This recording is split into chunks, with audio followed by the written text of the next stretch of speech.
the psychology of the police officers, like their ideology, or is your idea more of having, like what you're doing and expanding that area in the private sector more so? Because I personally don't have any confidence, because I think they're doing what they want to do right now. I think they're effective at using force and, you know. Yeah, I agree with you. Really, the truth is, and a lot of them know this as we're talking, they go, hey, wait a minute. What you're talking about is I can't do that. Right. And that's really the bottom line. I hate to be honest. Try to, I know a lot of cops. They know what I'm talking Right. about. They can't do what I'm saying. First of all, they're intellectually incapable of understanding really what I'm saying. Right. So that's the first problem. There's an intellectual problem there. The level of intelligence is important if you're going to manage humans. Humans are a complex creature. If you think it's hard to wrestle an alligator, you can imagine how difficult it would be for you to wrestle a human apex predator on this planet. When I say wrestle, I mean first it starts off what? Just nonverbal, right? Nonverbal cues. Police officer just got killed by a kid in Oak Park a few years ago. They said the kid was driving with no license, so the police officer can do him a favor and is going to take him to his grandmother's house. That's so nice. That's so nice. So on the way, they realize, you know, at some point the officer realizes this is not your grandmother's house. So then the kid apparently kills the police officer with the police officer's gun. I just thought that was really interesting because how did you know that he was illegally taking this child some secondary location for seeing his grandmother? How did you know that? Like he was like, hey bro, I'm letting you know I'm illegally doing something with a child. I'm taking this child to illegally to his grandmother's house because there's no law that says, oh, by the way, anytime you find a kid doing something illegal, just put them in the car, take them to their grandmother's house, drop them off. What? So let me get this straight. Not the kid speeding to college classes, not the kid speeding to church. That's not the kid you give a break to. You give the kid a break who's like he's got some crimes in his background, plus he's driving illegally today and he has no license. That's the kid you said to give a break to. You get him in your car and you're going to his grandmother's house. How did they even know that? Right? He's going to do a hookup with his kid. Anyway, long story short, this is a wrestler. This cop is in great shape. He just got on the force. He's a college wrestler, and he gets killed by a kid in close quarters. Did the cop have his Don't worry. pants on? Yeah, what's that? Did the cop have his pants on? I wonder. They didn't mention that. I wonder. I'm really curious. Seriously, I like nobody ever asked that question. Like when they talk about girls on the side of the road having sex with cops. Did you ever ask if it was consensual? Did anybody even think to ask that question? Like they had this, I don't know if you saw that picture of this officer who was having sex with a girl on a hood of a car, and they thought it was funny because there was a squirrel looking, and they were getting everyone's comment on CNN about that. They were like, "What do you think about this officer having sex?" No one even asked. Did anyone talk to the girl to see if she wanted to have sex on this hood of this hot car in the middle of the day? Maybe, maybe not, but no one even asked. No one even asked. And imagine, since we know human behavior is abusive by nature, we as humans, we're predators, we are human predators, we know that human behavior is abusive by nature. Without governance, without some kind of something that stops you. Stop reading Hobbes? What's that? Thomas Hobbes. What about Yeah, that? he's the guy that spews that nonsense. Oh, really? What is that? It's just that human nature is predatory, and we're all a bunch of murderous thugs. And if it wasn't for government coming in and I won't say controlling government. Life us, is brutish, or nasty, and short. governance, I would say you have to have your own governance. But you without governance, you unchecked, anything's possible. And so I think a lot of times people get surprised by that when they see what happens when here's a person who is very pious and turns out to be also an abuser of some type. More pious than you'll ever be in your whole life, yet he also, by the way, does some abusive thing. And so I think like if... the church. Yeah. So if we had a situation where we didn't create a condition where he could have private meetings with boys, then we could have created a condition where he couldn't have done that negative thing, and then the Catholic Church would have a lot more money. But my point is, we create the conditions, then we say, why did this happen? And then my thing is, we need to create conditions where we don't create conditions where someone could even be lied upon. How about she lies as a police officer did something and he didn't do? Well, if there was evidence that he already had video cameras and other things, then the officer could be set up as well. So creating a condition where everyone has to play fair is good. right? And that's key. So you don't want to say it's definitely negative, or always positive, or always negative. But let's just look for truth, and let's create a situation and a system that reveals that. I think that getting away from the system is looking for truth. I mean, I think it's this whole domination system that we gotta have this system, and it's like, I really like what you're doing because you're about, threat management and public safety rather than enforcement. You're about prevention rather than, lock them up afterwards or beat the crap out of them while we're trying to. It'd be good to have Get them thousands of you. alive. But Yeah, well, that's what we're trying to do, is replicate. We're trying to replicate. I don't know Yeah, how- the key is the thought process, though. You gotta have people that have to have the same belief system, and that's what we're trying to I would like to do. see this, what you're doing here, like I'm with Danny, like I don't see the existing system changing unless there's something like what you have here to replace it. And getting back to what you said, that these officers can't do this, so we need a different kind of, I'm not saying all of them, because I guarantee you there are certain officers in there that hate the system they're in. And maybe It's just the would problem work is they're for you quiet, they wanna instead. stay employed. Right. So we Yeah. get those one or two, and I say this all the time, because I also, this is some certification we got, we do terrorist training with the police department where we oppose the terrorists. We've been doing that for like 6 years. And these guys, their training is horrific, but anyway, we don't have any terrorists here yet. I don't know if you want to advocate training, like physical training of police officers until the mental aspect is kind of up there until. Well, what I do is I idea integrated two of them. I integrate them together so that they can't block it. Because what they're saying is like, okay, so if I say, well, there's almost never ever a need for a gun, they just go, oh, we'll stop talking right now. Yeah. So what I have to do is show them there's no need for the gun. So I show them, Right. okay, you got your gun on you, right? All right, so let's do this. All right, and then I show them that it's not realistic anyway. It's just not. There's 9 times out of 10 things that will kill you in close quarters. The gun is going to help you in 1 of the 10. It's a very rare thing. And it's just because the person's way across the room, perhaps, right? But if you were better and smarter about your situation, even that couldn't have happened. It's like that's like a lightning strike. Something's going to happen. That's very rare. But you're much more likely to have a false positive, in the current fear-based conditions. Thinking with your gun, thinking that gun is the answer. The confidence you get from carrying a gun, the whole concept behind that is really false. And my thing is tell the officers to do what they expect the kids to do. Go to school, drive around, go on a bus, go throughout your cities, and have no gun. You know what would happen if you told the officers to do that? Quit. They would quit, they would call their union steward, they would sue you for making a run. Wait, the kids are the ones that are actually being hunted and killed. But you tell them, and this is what really upsets me, they go around in not just this city, but other cities, they'll pull up to kids, make sure they have no gun, and then tell them the area is bad. Be careful. Okay, we'll take your gun off too, you're with me and you're an adult. Hey, stand and we'll stand together. It's me and you against the criminal. They're not going to stay there. As a matter of fact, they're going to be like, okay, listen, it's dangerous, got to get out of here. We've searched you enough. You got your backpacks clear, there's no weapons to defend yourself. Goodbye. And, oh, by the way, we're taking our guns and we're leaving here because it's so dangerous. That's the plan? You don't feel anything? Then we go back to kids kill. Like, I told you, I knew this was dangerous. They killed the kid. Man, whew, I think we left. Been me with that kid, man. That's their feeling. Like, really? You feel okay with the fact that someone who depended on you is not here now? My thing is we should make all officers go to the funeral of all the dead children that are in their area. Not to the other officers' funerals, right? Like they get all this time off to go to an officer's funeral. But you guys all had guns, you all had training. What about the women and children, the elderly that are in your area that had none of that? You don't even let the kids have them. And yet they're dead and you're not, no one going to their funeral? How could you not be accountable when those kids depended on you for their safety? I really haven't mentioned that one yet. I think That is part of the law that should be changed. They should have to go to the funerals of the families. If this is your jurisdiction, everyone is murdered here, you have to go see them personally. So it becomes personal. I think back on the nature of human beings. I think the nature of human beings is to be self-interest.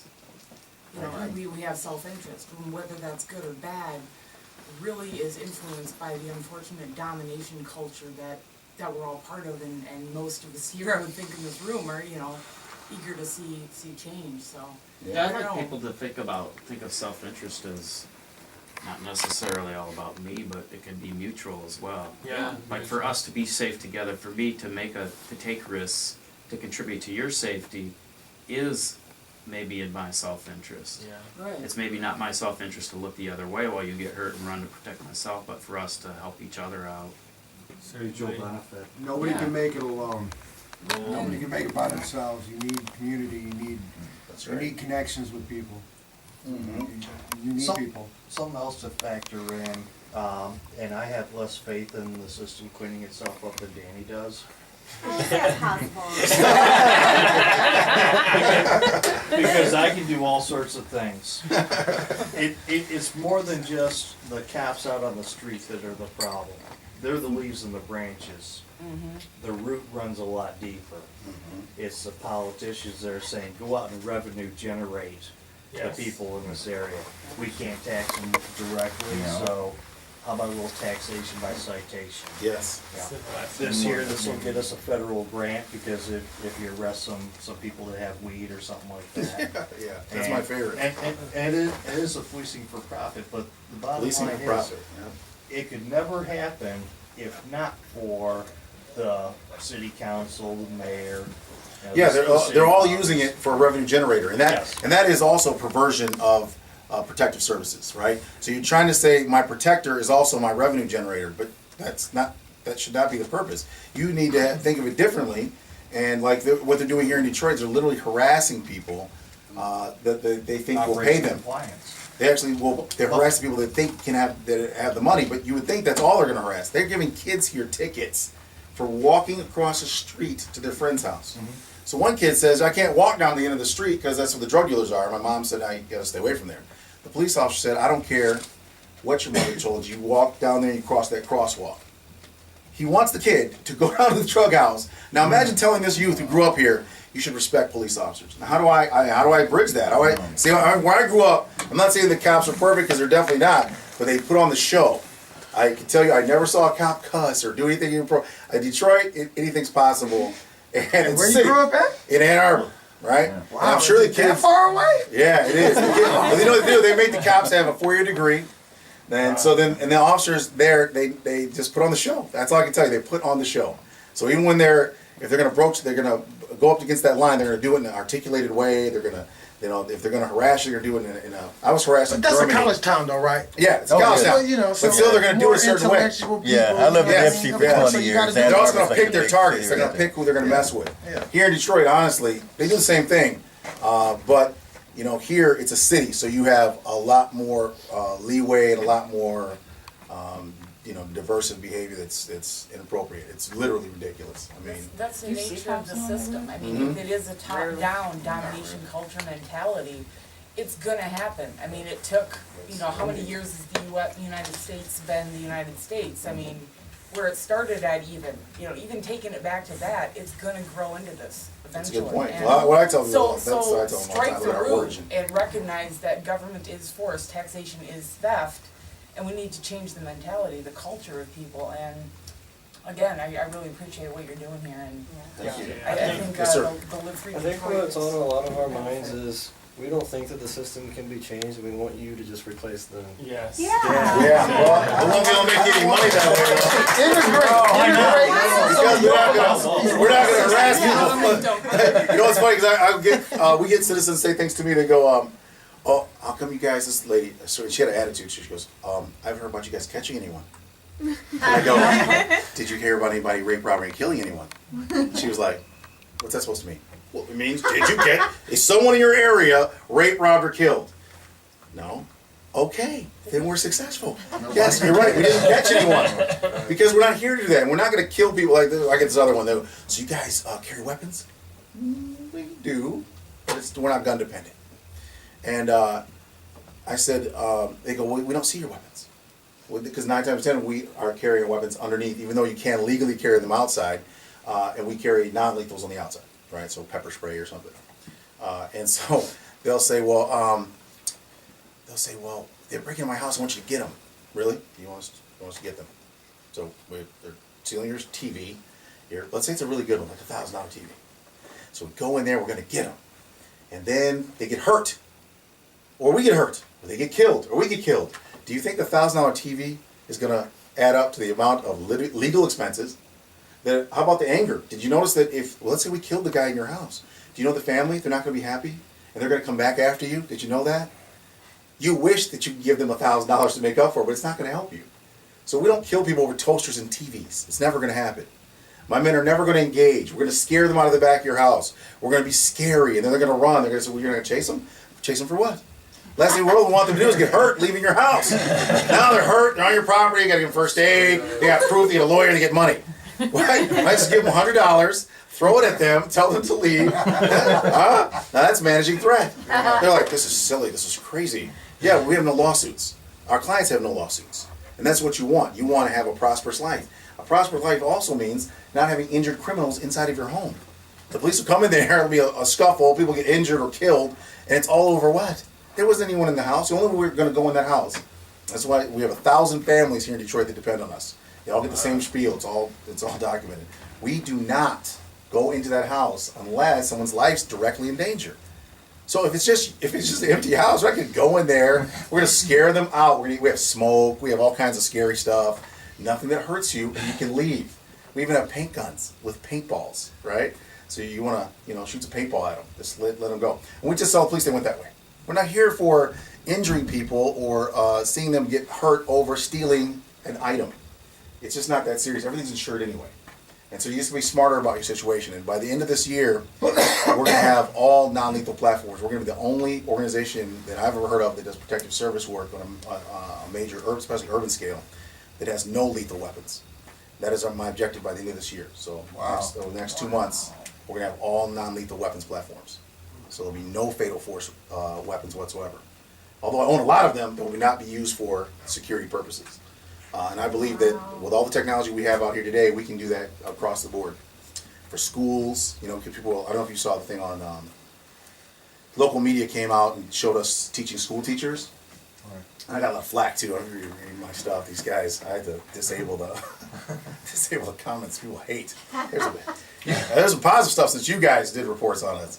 But the gun people hate my philosophies. They hate them. They're like, you guys, it's not as good at killing.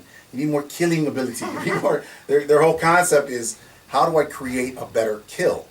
And my concept is, and even in all of our firearms tactics, how do we create a condition where you don't have a false positive? First and foremost, it is better to, and this is one of the things that we teach here, that we extol as a value, a core value. It is better to die than it is to shoot the wrong person one time wrong. It is better to give up your life than to shoot the wrong person. When police officers hear that, they're like, oh, that's crazy. That's great. No, it's crazy that you think you can shoot someone. It's okay because you were scared. Right? So here, our rules of engagement are standard. You can't touch your gun if you don't see a gun. You can't draw a gun if no one's pointing a gun at someone else, and you can't shoot a gun until they shoot theirs first. So that's all I'm going to ask you. Did you see a gun? Did they point a gun? Did they shoot their gun? Because if they don't do those things, you can't do anything on your side. So that's why we don't have those false positives. That's why you never hear about, there's never an accusation of my personnel doing something inappropriate with a firearm. Because our rules are so strict that, and then of course you're teaching outside of that philosophy, so they're never thinking, oh, my gun is the answer. And those individuals I get that are like that, I get rid of them. And so we do have a turnover. So if they want to change their value system because they like the money, we do pay well. What I do is I get rid of them if they can't make the change. And we are paying attention, so you don't get a pass just because I've known you. If I know you and I know you're not making the change, you're not thinking right, then you have to go. And so that's how we end up not having anyone so comfortable they believe they can be abusive to the system. And that's key. You have to have a system that says when a person's inappropriate, they are replaceable. And so in law enforcement, I don't care where you're talking about, a country town to a city, there are safeguards that keep them. Normally it's nepotism in the rural areas, and in the cities it's some kind of secret societal structures that they don't want to talk about. In New York, they just found out they have 11,000 gang members in their police department. Awesome. 11,000. 30-some thousand. That's the best thing about it. According to their commissioner. According to their own, yeah. 11,000 are in a Puerto Rican gang, they say. All right? Now, if you know anything about the history of law enforcement, Puerto Ricans weren't even in law enforcement for a period of time. So what kind of gang was it before that? They don't want to talk about that. But you do know that gangs were the early law enforcement in New York in the mid-1800s. Yeah, I'm sure. That's the I'm sure that if you study the history of the Irish, and the Black Irish, and their that whole thing, that's really interesting too, about how they separated their people based on the Mick and the Mac and the Moorish background there. Yeah, cops started out as thugs and revenue collectors, and they haven't changed a bit. Protecting the corporations. That was the original reason for police, was to protect the corporations from the striking workers. Yeah, and also the politicians. They were Yes. enforcers for the politicians. That's right. You And know- so we look at the origin of that, and we understand why they are what they are. And my thing is, it doesn't- either one of, and what I hope to do is I've been working the side door for years here in Detroit, getting officers to change their beliefs. So I train them individually, the soft way, right? And also working with the police academy here, trying to get that side door opened up, rather than put it in their face. But the overall objective of our law enforcement system is to replace the current system completely, not to participate in it, but to get rid of it. It's completely wrong. It's not a little wrong. It's the exact opposite of what should be. So the part where everything, just think of it this way: everything they think you're supposed to do is the exact opposite of what we teach. So they go, okay, if the person has a gun over here, we think he's dangerous. We get a reactionary gap, which is 7 to 10 feet. So the first thing we teach is close the reactionary gap. So they believe in command and control. We believe in greetings. Hello, how are you? They're like, this is crazy. What about the command? You gotta control them. Yeah, we do. It's called being so nice that, by the way, they don't even know that you know they're the bad guy. So by the time they realize it, we're so close they can't even get the gun out in the first place. So now the officer's 100% safer than they were, biomechanically speaking, when they were here, even with their gun out. And I showed that to them, that even when you have your gun out and you're pointing at someone, it takes 0.02 seconds to respond to stimulus and 0.01 to initiate action. That's the way we break it down. It's actually different. Bottom line, it's 2 steps to 1. So the officer says, show me your hands or drop the weapon or whatever he says. It's going to take him 2 steps to respond to your 1 step, which actually kills the officer. And the officer doesn't know that until they're in this drill here or in real life in the situation. So what we do here is make sure that they have that psychological advantage, so they understand this was a bad plan anyway, being gun dependent. It does not work. So having your gun out first is not going to improve your likelihood of survivability. It actually destabilizes you. Because biomechanically, you're behind the decision making of the other person. So we show them how to get so close that the person doesn't psychologically know that it's time to respond, and you're in a position to biomechanically dominate the person so they can't get the weapon out in the first place. And now you can solve it non-violently, because punching people, as you know, boxing, usually they punch you back. So what we do is manipulate, and we show how to take control of people without hurting them. So you're literally able to subdue them and not kill them, not choke them out to death and those kinds of things, but you can subdue people and no marks, no injuries, no broken bones. First thing we do is distract his gun hand. Exactly. And I if was he's gonna not, say, isn't that if the he's origin of the left-handed, handshake? and if he is left-handed, it really wouldn't matter, because we're still in a position to stop that weapon from coming out. Because it's a disarming gesture, isn't that the whole purpose of it? Yeah, and psychologically it's disarming, because remember the predatory mindset, he's looking for an easy target. So once you show him you're not the adversary, they'll begin to de-escalate and play it off. Oh, well, can I just go? You sure can, because this area is a bad guy, and I'm sure you're not the bad guy. Like, yes, I'm not the bad guy. Yes, of course you're not. And they leave. I swear it's that.